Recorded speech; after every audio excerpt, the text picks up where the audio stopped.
Sa bawat pagdaan ko, may matang nakatingin. May mga bulong sa likuran, akala mo'y may alam sa'kin. Hindi naman nila alam ang kwento ng buhay ko. Pero kung makapanghusga, parang kasama sila sa puso ko. Ha! Ah! Mga matang mapanghusga, saan ba kayo galing? Bakit bawat kilos ko'y parang kailangan nyong pansinin? Kapag tahimik sasabihing suplado, kapag nagsalita sasabihing mayabang daw ako. Kapag umiti may ibig sabihin, kapag seryoso bakit do parang galit ang tingin? Kahit anong gawin may masasabi, kaya natutunan kong wag nang mabuhay para sa opinyon ng iba lagi. May nagsabing wala akong mararating, may nagsabing pangarap ko'y hanggang salita lang din. May tumawa nang ako'y nagsisimula pa, pero hindi nila nakita ang gabing ako'y mag-isa. Hindi nila alam kung ilang beses akong nadapa, ilang luha ang itinago ko sa likod ng tawa. Kaya kung ngayon medyo matigas na ang puso, dahil ilang beses na rin akong pinabagsak ng mundo. Mga matang mapanghusga, tumingin lang tayo. Hindi ko kailangan ang permiso ninyo. Kung mali man ako, buhay ko'y akin. Hindi ko hahayaang kayo ang magdikta sa akin. Mga matang mapanghusga, bahala na kayo. May sariling landas ang bawat tao.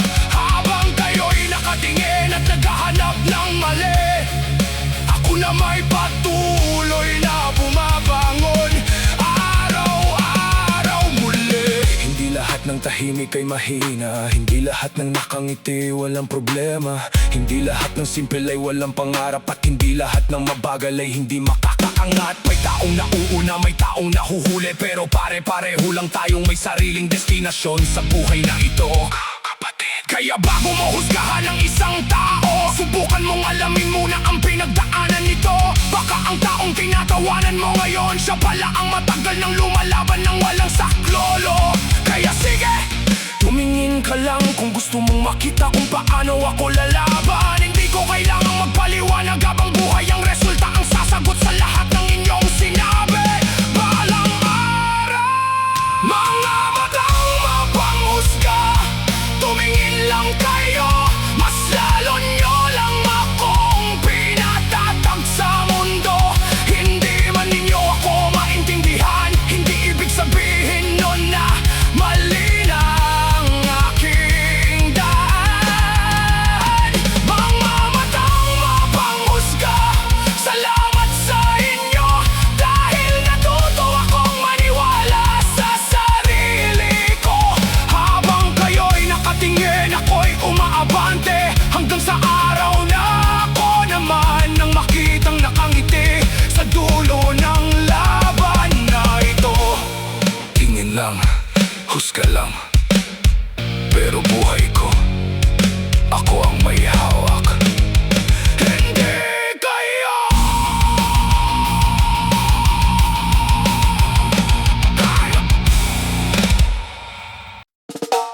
Bago ka manghusga, makinig ka muna. Bago ka magsalita, alamin mo ang katotohanan, yeah. Dahil hindi lahat ng nakikita ng iyong mata ay buong kwento ng buhay ng isang tao. Ay! Ay! Bago ka manghusga, alamin mo muna ilang gabi kaya siyang nagtiis ng mag-isa. Bago mo tawaging mahina ang kanyang pagkatao, alamin mo muna kung ilang laban ang nalagpasan nito. Bago mo sabihin wala siyang silbi, tingnan mo muna ang mga bagay na ginawa niya. Bago mo tawaging mayabang ang tahimik, baka pagod lang siya sa mundong napakaingay. Bago mo sabihin na wala siyang pakialam, baka may sarili rin siyang problemang nilalabanan. Bago mo pagtawanan ang kanyang pagkatalo, alalahanin mo pwedeng ikaw rin ay matalo.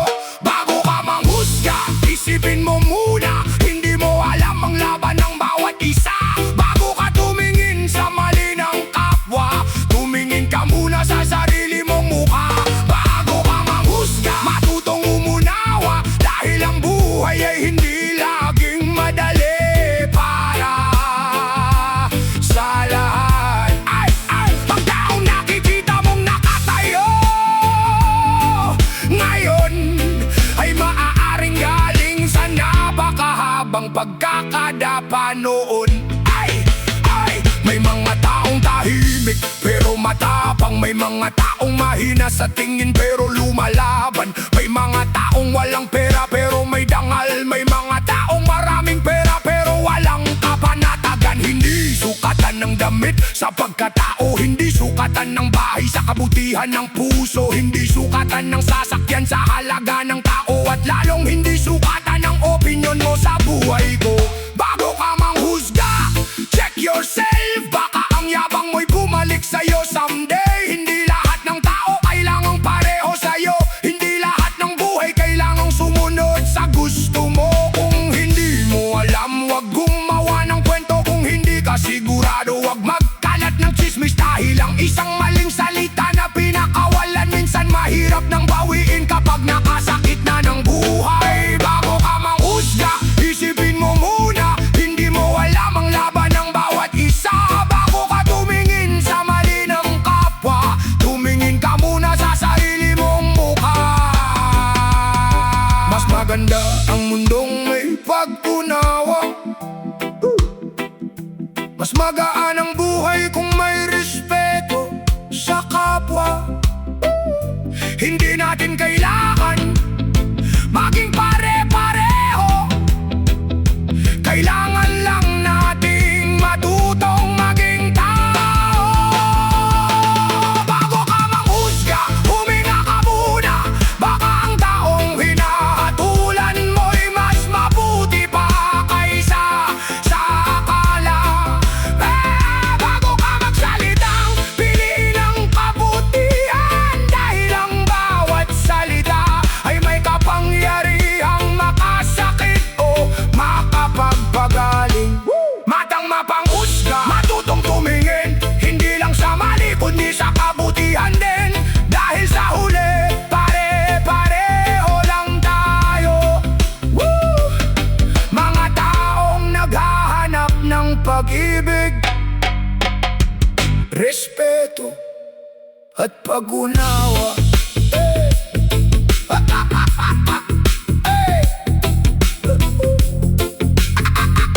Bago ka manghusga.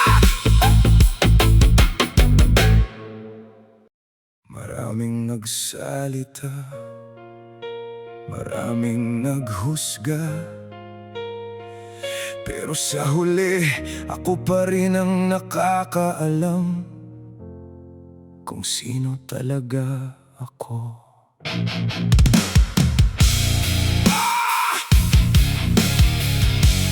Sabi nila,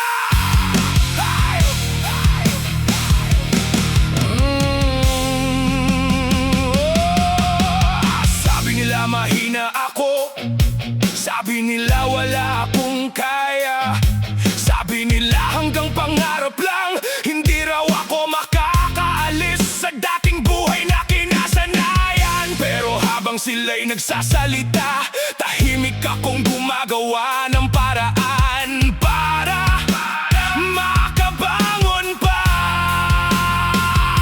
Hindi ko pinilit na kumbinsihin ang bawat isa. Hindi ko ginugol ang buhay ko sa pakikipagtalo sa kanila.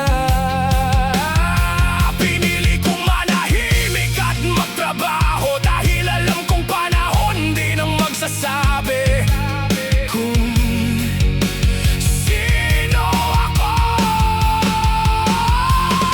May mga taong gusto kang manatili sa ibaba dahil hindi nila kaya makita kang umaangat sa kanila. May mga taong komportable kapag ikaw ay talo, pero kapag nanalo ka biglang tahimik ang mundo. Hindi ako ang sabi nila, hindi ako ang tingin nila. Ako ang taong pinili kong maging kahit ilang beses pa akong hamakin. Hindi ako ang sabi nila, hindi ako ang kwento nila. Kung gusto nilang magsalita, hayaan mo sila. Dahil buhay ko'y hindi nila pag-aari kailanman. Dati, bawat salita nila'y masakit, bawat tawa nila'y tumatagos sa dibdib. Pero habang lumilipas ang panahon, natutunan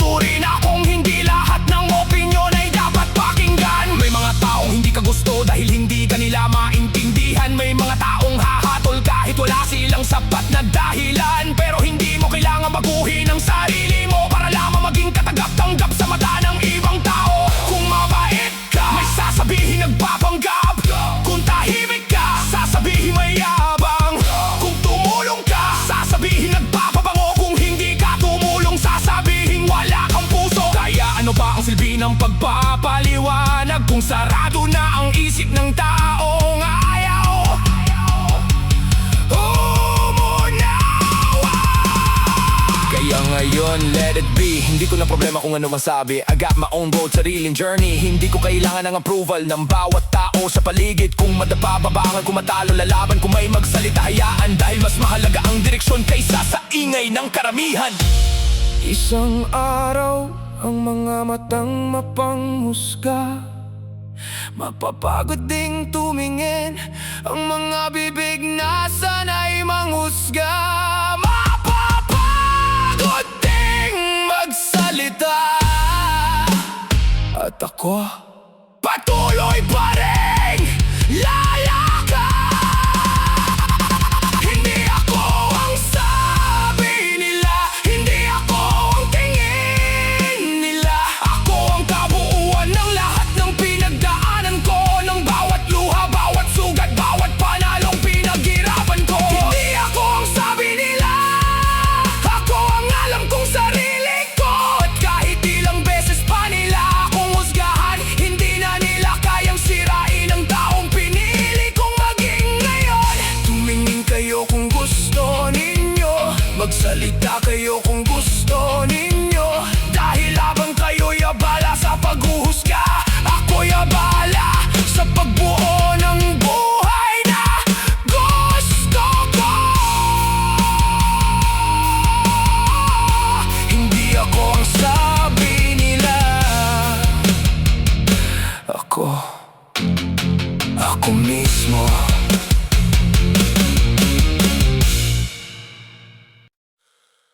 Akala mo, kilala mo na ako, dahil nakita mo lang ang kilos ko. Isang tingin, isang salita, buong pagkatao ko'y hinusgahan mo na.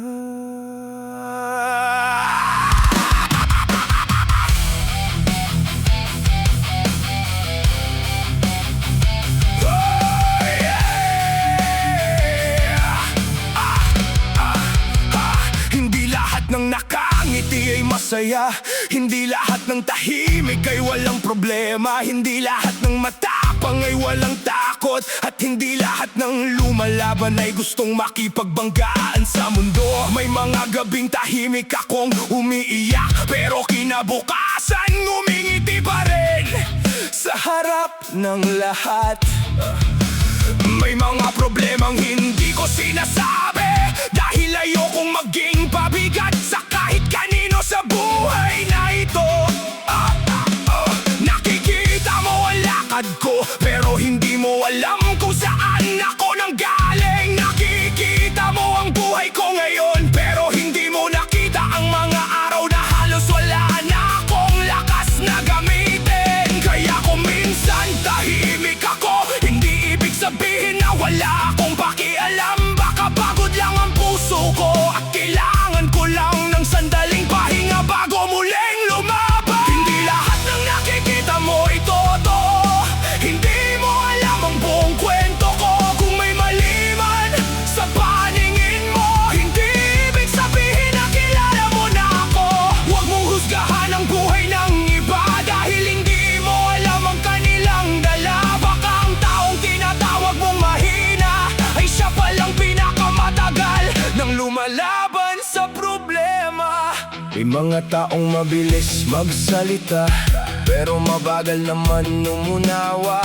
May mga matang sanay maghanap ng mali, pero nakakalimutang tumingin sa sarili. Kapag wala kang pera, pagtatawanan ka. Kapag meron ka na, sasabihing mayabang ka. Kapag tahimik ka, sasabihing suplado. Kapag masayahin ka, sasabihing puro ka palaba. Kapag nagtagumpay ka, may magsasabing sinuwerte. Kapag bumagsak ka, sasabihin karapat-dapat lang ang nangyari. Parang kahit anong gawin mo sa mundo, may taong gagawa at gagawa pa rin ng kwento tungkol sa'yo. Pero hindi ko na iyon problema, dahil natutunan ko nang piliin ang katahimikan. Hindi ko kailangang sagutin bawat salita, hindi ko kailangang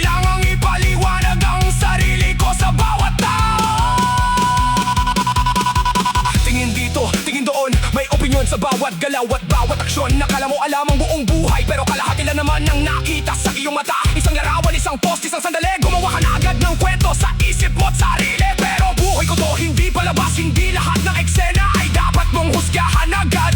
Kung hindi mo alam ang pinagdaanan, mas mabuting manahimik kaysa makasakit ng taong lumalaban. Hindi mo alam kung ilang beses siyang nadapa, hindi mo alam kung ilang gabi siyang walang kasama, hindi mo alam kung ilang pangarap ang isinakripisyo para lang mabuhay at makarating sa araw na ito. Kaya bago mo sabihin na mahina siya, subukan mong dalhin ang bigat na pasan niya. Baka sa unang hakbang pa lang, ikaw na mismo ang mapaupo at mawalan ng laban. Hindi lahat ng nakikita mo ay totoo, hindi mo alam ang buong kwento ko. Kung may mali man sa paningin mo, hindi ibig sabihin na kilala mo na ako. Huwag mong husgahan ang buhay ng iba dahil hindi mo alam ang kanilang dala. Baka ang taong tahimik sa iyong harapan ay isang mandirigmang pagod lang, ngunit hindi sumusuko kailanman. Kaya tumingin ka kung gusto mong tumingin, pero wag mong gawing dahilan ng tingin para manghusga. Dahil sa likod ng bawat mukha may kwentong hindi mo pa naririnig, may sugat na hindi nakikita, may luha na hindi pinapakita, at may pusong kahit ilang beses masaktan. Pinipili pa rin bumangon at magmahal sa buhay. Hindi lahat ng nakikita mo ay totoo, at hindi lahat ng naririnig mo'y kwento ko. Kung gusto mong malaman kung sino talaga ako, wag sa mata ng iba, kilalanin mo ako. Dahil ang buhay ay hindi isang simpleng larawan, hindi mo makikita ang lahat sa isang tingin. At kung sakaling muli mo akong husgahan, hayaan mo na, dahil alam ko kung sino ako. Kahit ano ba ang sabihin nila, mga matang mapanghusga, tumingin lang kayo, magsalita lang kayo, ako'y magpapatuloy. Dahil hindi ninyo alam ang buong kwento ko, at hindi ninyo kailanman kayang mabuhay para sa akin.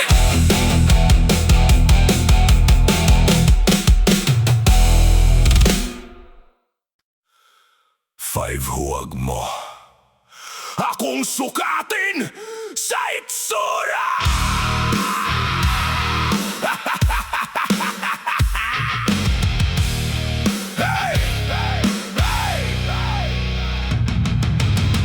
Tumingin ka sa akin, anong nakikita mo? Damit mo kakilos, iyon na ba ang buong pagkatao ko? Sa isang tingin lang, may hatol ka na agad, parang alam mo na ang lahat, kahit saglit mo palang akong nakita. Pero tandaan mo, ang tao'y hindi nasusukat sa panlabas, dahil may mga kwentong nakatago sa likod ng bawat ngiti at bawat paghinga.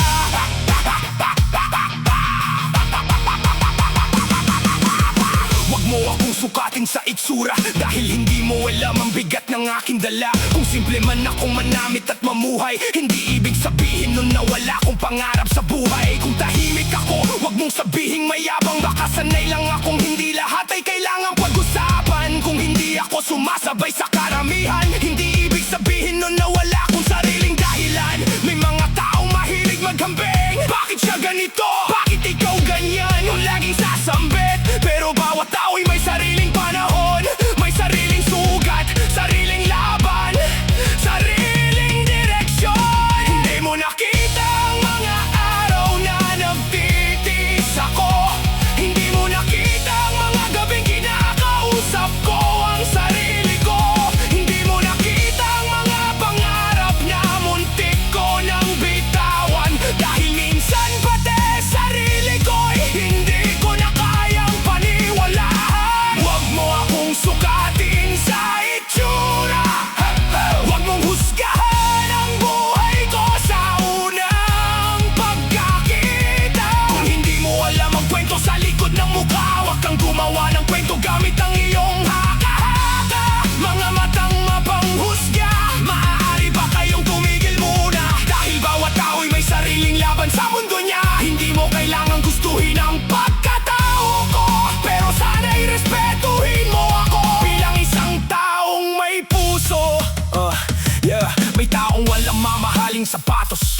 pero pusong handang tumulong kahit kapos. May taong simpleng-simple lang pananamit, pero pangarap niya'y mas mataas pa sa pinakamataas na langit. May taong maraming pera pero walang kapanatagan. May taong kaunti ang hawak pero masayang namumuhay araw-araw. Kaya bakit kailangang ikumpara? Bakit kailangang may mas mataas at may mas mababa? Hindi karera ang buhay na kailangan mong mauna. Hindi baligsahan kung sino ang mas maganda. Ang mahalagay kung paano ka bumabangon kapag ang mundo'y paulit-ulit kang itinutulak sa ilalim. Sige, tingnan mo ako mula ulo hanggang paa. Baka sa mata mo may mali kang makita, pero bago ka bumuo ng konklusyon, alamin mo muna ang buong sitwasyon. Hindi lahat ng mukhang matapang ay walang sugat. Hindi lahat ng nakangiti ay walang hinanakit. Hindi lahat ng tahimik ay walang masasabi. Minsan mas marami lang siyang iniisip kaysa sa kaya niyang sabihin. Kaya kung may nakita kang kakaiba, huwag agad gawing katakawanan sa iba. Kung may taong iba ang paraan ng pamumuhay, hindi ibig sabihin yun na wala na siyang karapatang maging masaya. Lahat tayo may sariling kulay, lahat tayo may sariling kwento sa buhay. Kung hindi tayo pare-pareho ng pananamit at galaw, hindi ibig sabihin na kailangan nating mag-away. Hindi ko kailangan ng approval mo, hindi ko kailangan ng papuri ng mundo. Ang kailangan ko'y kapayapaan at lakas para ipagpatuloy ang aking laban. Huwag mo akong sukatin sa itsura, huwag mong husgahan ang buhay ko sa unang pagkakita. Kung hindi mo alam ang kwento sa likod ng mukha, huwag kang gumawa ng kwentong gamit ang iyong haka-haka. Mga matang mapanghusga, maaari ba kayong tumigil muna? Dahil bawat tao'y may sariling laban sa mundo niya. Hindi mo kailangang gustuhin ang pagkatao ko, pero sana'y respetuhin mo ako bilang isang taong may puso. Darating nung araw na maiintindihan mo rin na hindi pa na lahat ng bagay ay nakikita sa paningin. May mga taong akala mo'y balang pakialam, pero sila pala ang tahimik na nagbibigay ng tulong sa nangangailangan. May mga taong akala mo'y masama dahil hindi sila marunong umite sa lahat ng oras, pero baka mo'y pinagdadaanan lang sila na hindi nila kayang ikwento kahit at kanino pa. Kaya ngayon natuto na kung huwag pansinin ang mga ngatang sanay sa akin may hanapan ng mali. Hindi ko babaguhin ang sarili kong pagkatao dahil lamang may taong ayaw sa kung sino ako. Kung gusto nila akong tawagin sa kahit anong pangalan, hayaan ko sila hanggang sa mapagod ang kanilang dila. Dahil ang tunay kong pagkatao hindi nakasalalay sa kanilang opinyon. At kung muli kang tumingin sa akin, sana makita mo hindi lamang panlabas kong anyo. Sana makita mo rin ang taong maraming pinagdaanan bago makarating dito. Huwag mo akong sukatin sa itsura, dahil mas malalim ang kwento kaysa sa nakikita. Huwag mo akong husgahan sa isang pagkakamali, dahil lahat tayo may pagkakataong magbago sa sarili. Mga matang mapanghusga, tumingin lang kayo. Hindi ko nahahayahang sirain ninyo ang mundo ko. Kung hindi ninyo ako kayang intindihin, ayos lang, basta ako kilala ko ang sarili ko at alam ko ang aking pinagdadaanan. Hindi ako damit na pwedeng sukatin, hindi ako larawan na pwedeng husgahan, hindi ako kwento na pwedeng baguhin ng ibang tao. Ako'y ako, may kahinaan.